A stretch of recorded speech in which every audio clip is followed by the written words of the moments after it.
Sebelum duduk boleh lambaikan tangannya. Kasih tos kanan kiri, katakan Tuhan Yesus baik.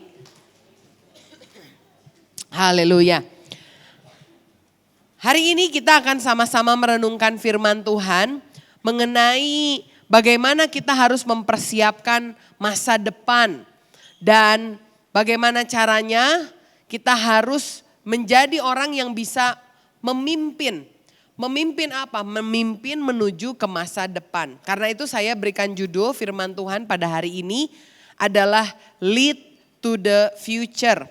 Mari kita buka ayat Alkitab di dalam Hakim-Hakim pasal yang kedua, ayat yang ke-6 sampai yang ke-12. Hakim-Hakim 2 ayat 6 sampai ke-12. Firman Tuhan berkata demikian, setelah Yosua melepas bangsa itu pergi, maka pergilah orang Israel itu masing-masing ke milik pusakanya untuk memiliki negeri itu. Dan bangsa itu beribadah kepada Tuhan sepanjang zaman Yosua dan sepanjang zaman para tua-tua yang hidup lebih lama daripada Yosua dan yang telah melihat segenap perbuatan yang besar yang dilakukan Tuhan bagi orang Israel.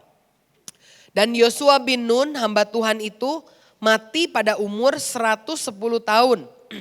Ia dikuburkan di daerah milik pusakanya di Timnat Heres di pegunungan Efraim di sebelah utara Gunung Gaas.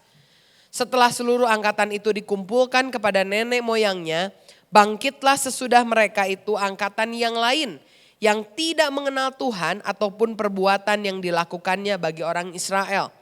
Lalu orang Israel melakukan apa yang jahat di mata Tuhan dan mereka beribadah kepada para Baal. Mereka meninggalkan Tuhan Allah nenek moyang mereka yang telah membawa mereka keluar dari tanah Mesir. Lalu mengikuti Allah lain. Dari antara Allah bangsa-bangsa di sekeliling mereka dan sujud menyembah kepadanya sehingga mereka menyakiti hati Tuhan. Amin. Saudara, kita baru saja membaca sebuah kisah yang begitu tragis. Bagaimana sebuah bangsa yang besar yang dipimpin Tuhan keluar dari Mesir, masuk ke tanah Kanaan dengan cara yang luar biasa, dengan tulah yang dahsyat, dengan mujizat yang keren sekali sehingga menimbulkan ketakutan untuk orang-orang di sekitarnya. Memasuki satu era yang baru di mana orang-orang ini tidak lagi menyembah Tuhan. Mereka berhenti menyembah Tuhan setelah pemimpin mereka Yosua mati di umur yang ke-110. Setelah para tua-tua yang tahu akan apa yang terjadi di masa lalu itu sudah meninggal dan timbullah satu generasi yang baru yang tidak mengenal Allah, bahkan mereka menyembah para Baal. Ini menunjukkan bagaimana kita perlu juga merefleksikan diri. Memastikan bahwa kalau saudara hari ini ke gereja, saudara kenal Tuhan, saya percaya pasti ada alasannya. Mungkin saudara ditolong Tuhan, saudara mengalami Tuhan. Tapi saya mau bilang, kalau saudara tidak memimpin kepada masa depan, jangan-jangan nanti di masa depan anakmu yang mungkin tidak mengalami apa yang kau rasakan. Mereka tidak lagi menyembah Yesus sebagai Tuhan dan Juru Selamat. Jangan sampai hal ini terjadi di dalam kehidupan kita. Ini juga terutama relevan dalam kehidupan saat kita bekerja. Kalau saudara hari ini punya usaha, punya restoran, punya pabrik, punya satu usaha yang diberkati Tuhan. Kalau saudara tidak belajar untuk memimpin kepada masa depan, mempersiapkan masa depan, usia kita ini kan relatif tidak lama ya. Kalau Yosua hidup 110, saudara mau hidup 110? Kalau saya sehat 110 mau ya. Kakek saya baru ulang tahun 85 tahun. Untuk orang 85 tahun cukup sehat walaupun sudah tidak bisa berjalan. Tapi ya firman Tuhan bilang kalau orang itu usia 70 itu udah diberkati Tuhan. 80 ya kalau nyampe 100 pun biasanya sudah tidak sehat lagi. Tapi kita tahu satu hal yang pasti. Satu kali kita pasti mati. Mau 40 tahun lagi, 50, 60 tahun lagi. Atau mungkin 20 tahun lagi. Kapanpun itu satu kali kita akan meninggalkan dunia ini. Dan kita harus meninggalkan legacy yang bagus. Kita harus mempersiapkan anak-anak kita, orang-orang di bawah kita, entah itu pegawai, entah itu junior kita, agar masa depan ini sesuatu yang baik yang terjadi. Saya melihat contohnya di dunia usaha. Saya mau tanya saudara di sini, siapa yang tahu Kodak? Boleh angkat tangan? Ya, yang angkat tangan kelihatan generasinya ya. Generasi mana? Yang kecil-kecil itu pasti nggak tahu Kodak. Kodak itu sebuah merek buat foto. Zaman dulu ini dia mendunia sekali, jadi rajanya foto. Sampai di seluruh dunia kalau mau difoto pasti pakai Kodak. Engkong saya kalau mau foto selalu bilang bawa Kodaknya. Padahal mereknya bukan Kodak. Tapi Kodak itu dipakai sedemikian rupa karena begitu melekat ya. Untuk foto. Saudara kalau tahu Kodak, saya tanya berapa banyak yang tahu istilah afdruk? Nah makin sedikit lagi kan. Afdruk itu kalau kita foto pakai Kodak, ada pita negatifnya itu harus dibawa ke toko, ya harus dicelup ke air. Gak tahulah gimana di printnya, membutuhkan berhari-hari bahkan biaya yang mahal. Kodak ini mempertahankan negatif filmnya terus. Ketika terjadi digitalisasi, dia tidak mau berubah. Sehingga yang merajalela sekarang sudah tidak ada lagi merek Kodak. Tahun 2012, sebuah perusahaan raksasa ini mendeklarasikan dirinya bangkrut. Digantikan oleh merek-merek lain yang kita lebih kenal sekarang seperti Fujifilm, Canon, Sony, dan lain-lain. Ini menunjukkan bahwa tidak menjamin keadaan saudara hari ini itu menentukan kesuksesan kita di masa depan. Karena itu kita harus menjadi pemimpin yang mempersiapkan masa depan. Lead to the future. Saya melihat ada 3 jenis orang atau 3 jenis pemimpin. Yang pertama, dia ini hanya berfokus pada masa lalu. Dia selalu mengingat masa lalu, kebaikan masa lalu, kesuksesan masa lalu. Dan ketika ada orang yang lebih junior yang terlibat, dia malah takut untuk melibatkan. Dia malah merasa posisinya terancam. Salah satu contohnya di Alkitab namanya adalah Saul. Saul ini adalah raja yang berhasil. Raja yang diurapi Tuhan, raja yang banyak memimpin pertempuran. Raja yang banyak mengalahkan musuh. Tapi satu kali ada seorang anak muda namanya Daud. Ketika dia selesai berperang, ibu-ibu biasa suka ngomong-ngomong ya. Waktu Daud diangkat sama Saul diarak, mereka bilang, Saul mengalahkan beribu-ribu, tapi Daud mengalahkan berlaksa-laksa. Semenjak dia mendengar itu, panas hatinya. Dia tidak bisa menerima ada orang lain, angkatan yang lebih muda, yang lebih hebat daripadanya. Dan mulai dari hari itu, Saul berusaha untuk menghancurkan Daud. Padahal saudara, kalau Saul ini mau pegang Daud, Daud ini bisa menjadi jenderalnya yang terbaik. Karena Daud itu adalah anak mantunya sendiri. Tidak ada Daud pernah berniat untuk mengkudeta Saul. Tapi Saul adalah orang yang tidak memiliki pandangan untuk masa depan. Dia hanya melihat masa lalu. Sekali lagi saudara, mungkin masa lalu saudara luar biasa. Tapi kalau saudara berhenti memikirkan masa depan, jangan sampai nasib kita seperti Kodak. Tapi ada juga orang yang berfokus pada masa sekarang, masa kini. Dia hanya memikirkan tentang yang penting saya. Yang penting saya bisa, saya enak, saya nyaman. Realistis kita bilangnya. Masa depan dia gak terlalu pikirkan. Ada seorang raja di dalam Alkitab namanya Raja Hizkia. Satu kali dia dikasih tahu sama Tuhan dia mau mati. Tapi akhirnya dia doa sama Tuhan, ditambahlah umurnya 15 tahun. Dalam 15 tahun yang terakhir ini dia menerima banyak berkat, tapi sayang dia jadi sombong. Karena dia sombong, dia flexing, semua yang dia punya ditunjukin sama musuhnya. Dan Tuhan bilang, karena kamu sombong mempertunjukkan ini semua yang kamu punya sama musuh, Satu kali nanti semua barang yang kamu tunjukin bakal dibawa ke Babel.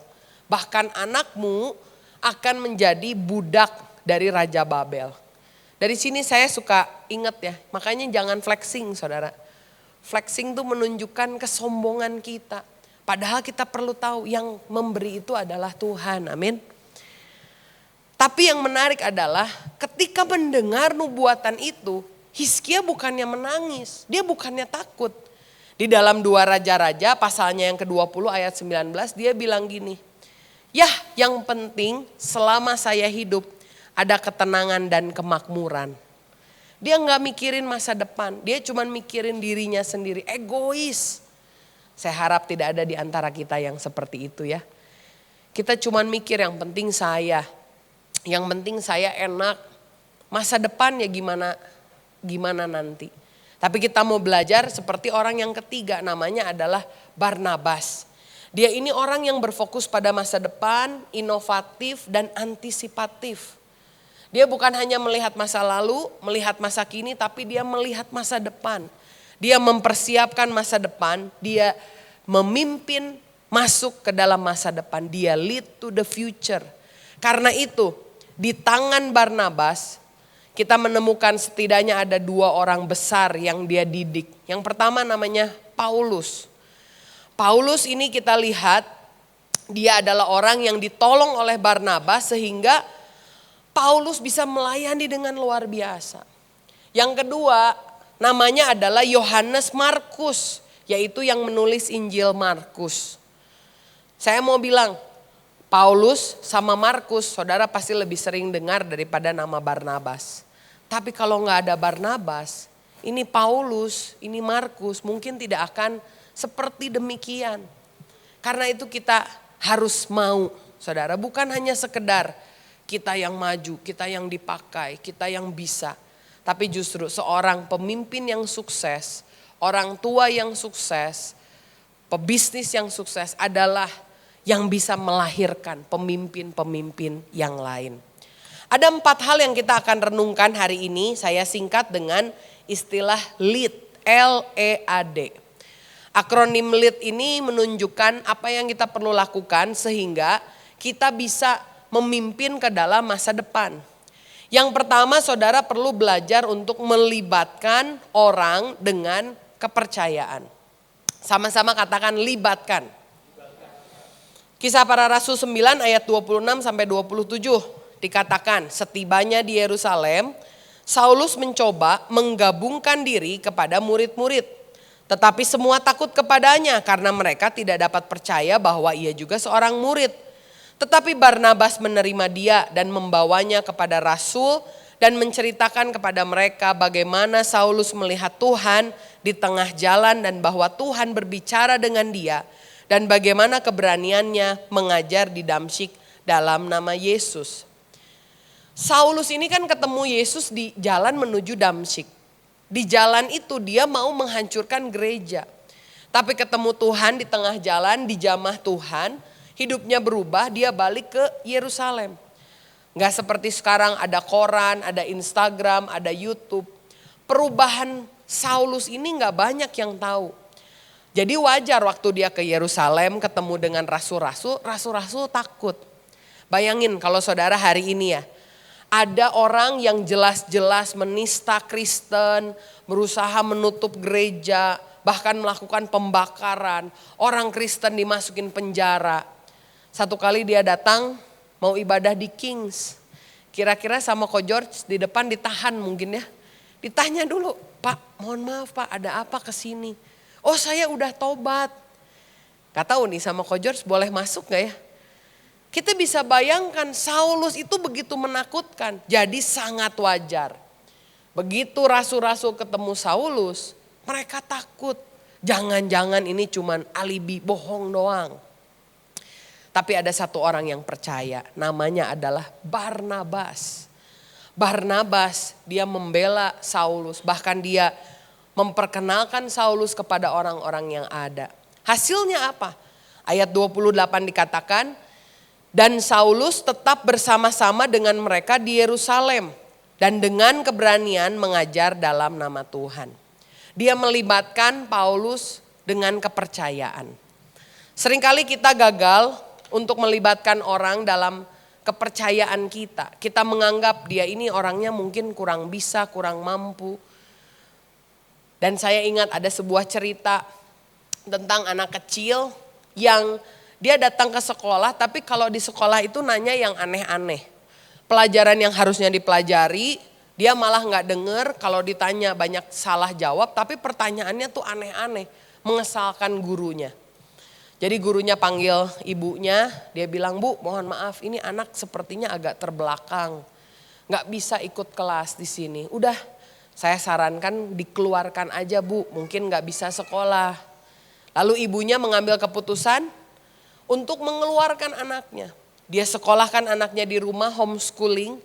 Memang pertanyaannya aneh-aneh, saudara. Dia suka tanya, "Mah, ini ayam bertelur, telurnya dari mana?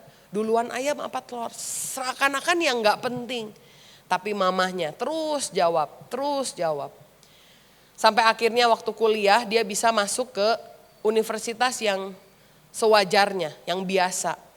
Bisa bergabung dengan orang-orang yang lain, bahkan dia ini dikenal menjadi seorang ilmuwan yang jenius. Namanya adalah Albert Einstein. Hanya ada satu hal yang tidak pernah dilakukan oleh mamahnya. Mamahnya tidak pernah menyampaikan pesan dari gurunya. Sehingga anak ini bertumbuh tidak dalam tekanan, tidak dalam penolakan, tapi di bawah kepercayaan ibunya. Dia bisa bertumbuh menjadi orang yang luar biasa. Saya percaya kepercayaan yang diberikan ini membukakan peluang yang luar biasa bagi masa depan. Karena itu mari belajar percaya. Kalau saudara punya anak, ya, berhentilah melihat anak saudara sebagai bayi. Ya. Karena bertumbuh, udah umur 40 udah bukan bayi lagi. Umur 30 udah bukan bayi lagi. Banyak orang tua yang gagal mendidik anak karena mereka terlalu overprotective. Anak zaman sekarang seringkali disebut sebagai generasi strawberry. Karena kenapa? Susah sedikit ditolong. Memang niatnya baik, saudara.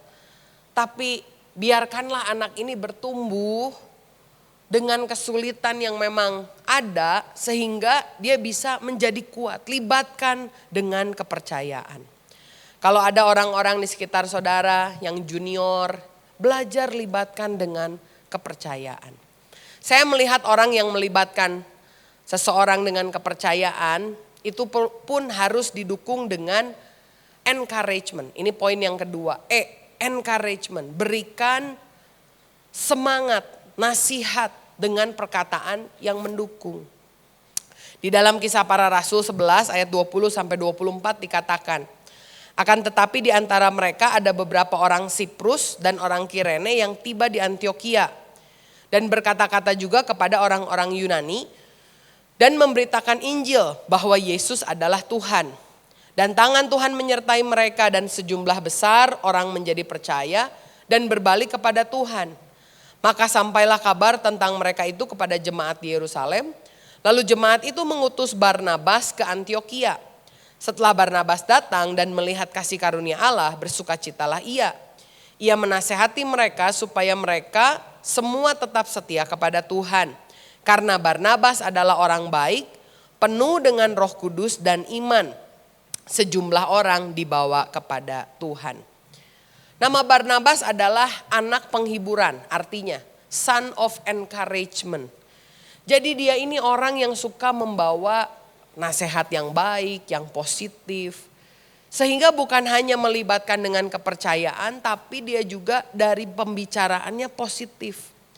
Berapa banyak dari kita kalau punya anak, punya bawahan, punya pekerja, malah menakut-nakuti dengan omongan yang negatif. Mual bisa, pasti gak akan bisa, pasti gak bisa, belum tentu bisa, payah kamu mah, lama.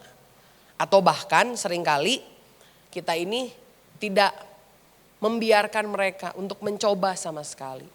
Tapi Barnabas ketika dia bertemu dengan orang-orang yang baru, orang-orang yang bertemu dengan dia, dinasehati untuk tetap setia. Dia justru berasa bersuka cita melihat ada orang-orang baru yang bertumbuh, bukannya dia bilang, kok kamu bukan yang ngundang kita, kok kamu bertumbuh gini gak ngomong-ngomong sama kita, enggak. Dia malah datang ke sana memberikan perkataan yang baik. Orang Indonesia biasa paling jago kritik, betul? Kalau ada yang gak bener, tadi kita pujian penyembahan, liriknya keluarnya pas ya. Kalau liriknya keluarnya pas, kita gak pernah kasih terima kasih sama tim multimedia. Tapi begitu rusak, begitu telat, wah langsung kita ngomong, gimana nih kurang excellent ya pelayanannya.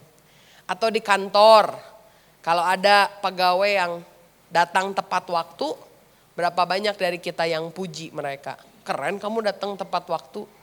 Tapi kalau telat, wah kita omelin, bahkan kasih SP kalau bisa. Seringkali kita tidak mempersiapkan masa depan karena omongan kita negatif. Saudara perlu ingat, Tuhan itu bikin dunia dengan apa? Perkataan, betul? Perkataan ini menentukan sekali. Kalau kita selalu ngomong ke anak kita, enggak bisa, pasti gagal, ke suami, ke istri. Maka itulah yang bisa terjadi.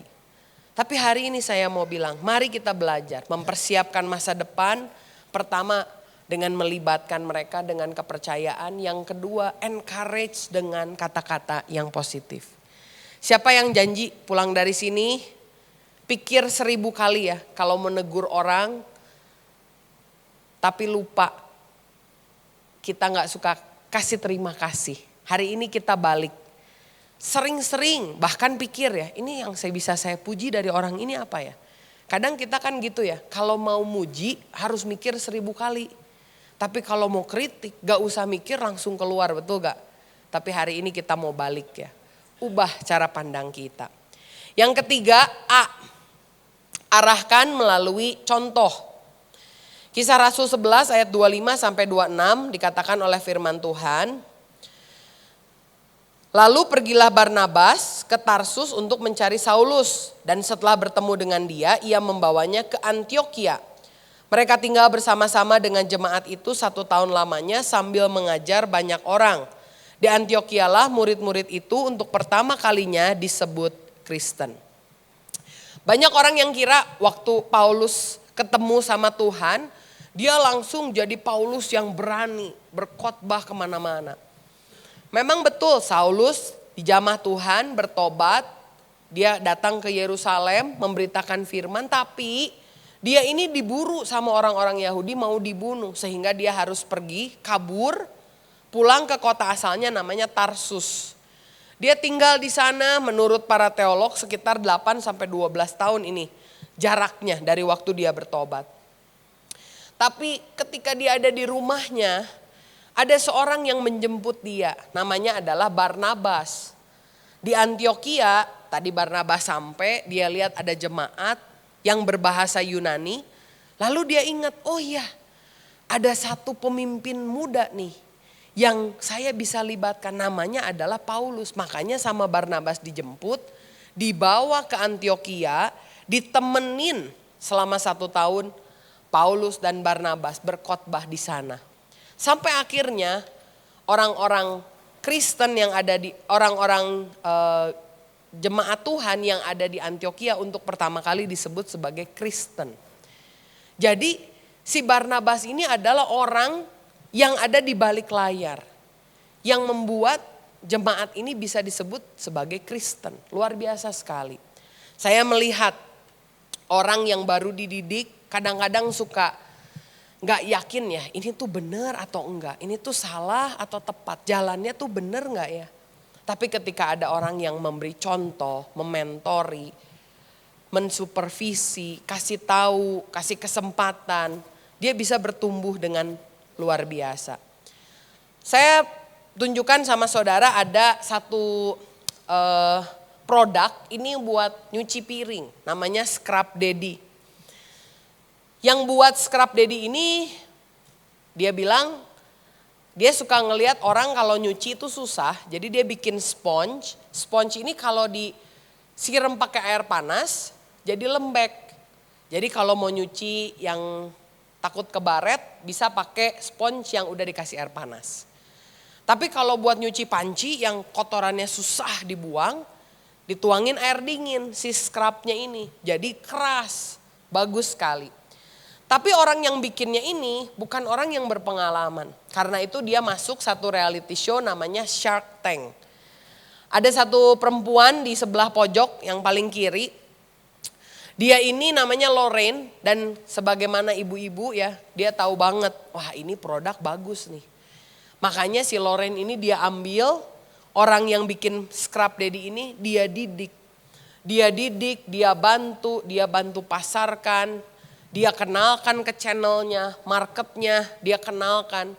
Karena Lorraine ini lebih terkenal, pengusaha yang jauh lebih sukses. Tapi dia mau ambil spons yang seperti tidak ada artinya. Yang lain tolak saudara, hanya si Lorraine ini yang mau. Saya melihat ada potensi nih di si scrub daddy ini. Hari ini saudara bahkan bisa beli ini di Indonesia. Valuasi perusahaan scrub daddy berharga 300 juta US dollar. Hanya jualan spons saudara. Tapi di tangan orang yang memang ahli, benda yang kelihatannya biasa aja, ketika dibantu, dipasarkan, dikasih tahu caranya gimana, ini menjadi satu barang yang sangat berharga, bernilai ratusan juta US dollar. Di gereja kita puji Tuhan, saya bersyukur ada pengusaha-pengusaha yang juga terbeban, mendidik pengusaha muda. Ada kita lakukan Go Battlepreneur, diajarin, dikasih tahu stepnya, langkahnya. Dan saya sungguh dikuatkan juga ya dengan apa yang Pak Yanto Paulus sampaikan di konser doa. Berani gak saudara menolong orang yang ada di sektor yang sama. Kalau dia jualan kain, saya jualan kain, saya mau bantuin dia. Tanpa takut ya. Kalau saya tolong dia nanti customer saya masuk ke dia dong. Saya suka ngelihat ya, sepupu kita itu punya satu nilai yang menurut saya sangat unik. Mereka itu percaya banget berkat itu gak akan tertukar. Karena itu kalau saudara lihat orang yang jualan nasi goreng, satu jalan jualan nasi goreng semua. Tapi kan kita suka tahu ya, kita mau beli di tukang yang mana, benar gak? Saya pernah beli nasi goreng di satu gerobak gitu. Saya pesan sama si abangnya bilang, bentar bu, telurnya habis, mau beli dulu. Saya pikir aduh beli kemana ya, lama gak?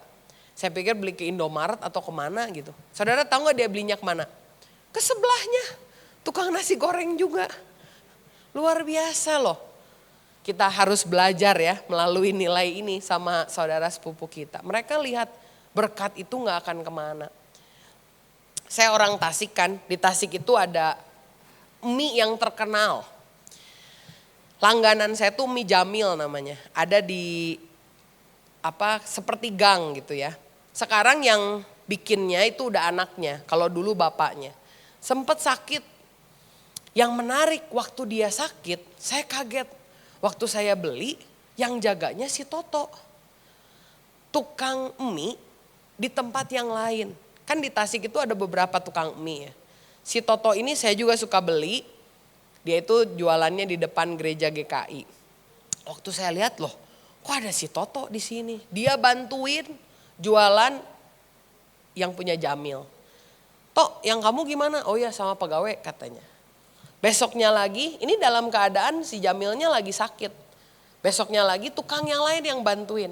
Kalau saya nggak salah waktu itu si Kang Yana. Kang, kok ada di sini? Saya hafal tukang mie ya. Kang Yana ini biasa bukanya malam-malam. Saya baru tahu ternyata waktu muda Jamil ini dia mendidik tukang bakso yang lain. Jadi waktu dia susah, udah tua, ini tukang bakso tuh yang lain bantuin dia. Luar biasa. Karena mereka punya prinsip berkat itu gak akan tertukar. Dan saya percaya ketika kita menabur untuk orang lain, Tuhan melihat taburan kita, amin. Dan Tuhan akan melimpahkan apa yang kita pernah lakukan juga untuk orang lain. Mari kita sama-sama arahkan orang dengan contoh yang kita miliki. Gereja kita juga kan melakukan hal yang sama dengan Bethel Open House. Kita buka kesempatan untuk gereja-gereja lain, gembalanya datang, mau tanya apa kita kasih. Kamu gak punya apa? Gak punya bahan pemuridan, kita kasih. Kamu gak punya apa? Gak punya bahan buat sekolah minggu, kita kasih tahu ya. Kita buka semua. Kenapa? Karena kita mau mempersiapkan, kita mau memastikan bahwa Indonesia ini tetap akan punya gereja di setiap generasi. Berikan arahan dengan contoh. Yang terakhir, yang keempat, dukung dalam kesabaran. Yang pertama tadi libatkan dengan kepercayaan, encourage dengan perkataan, arahkan dengan contoh. Yang keempat, dukung dalam kesabaran. Kisah Para Rasul 15 ayat 36 sampai 39 dikatakan, tetapi beberapa waktu kemudian berkatalah Paulus kepada Barnabas, baiklah kita kembali kepada saudara-saudara kita di setiap kota di mana kita telah memberitakan firman Tuhan untuk melihat bagaimana keadaan mereka. Barnabas ingin membawa juga Yohanes yang disebut Markus, ini yang nulis kitab Markus. Tetapi Paulus dengan tegas berkata bahwa tidak baik membawa serta orang yang telah meninggalkan mereka di Pamfilia. Ternyata si Yohanes Markus ini masih muda, ikut misi sama Paulus, di tengah jalan gak betah, kayaknya kangen rumah, ditinggalin itu Paulus sama Barnabas pulang ke Yerusalem. Sekarang ketika mereka mau pergi lagi, Paulus bilang ngapain bawa dia, kan dia udah pernah ninggalin kita.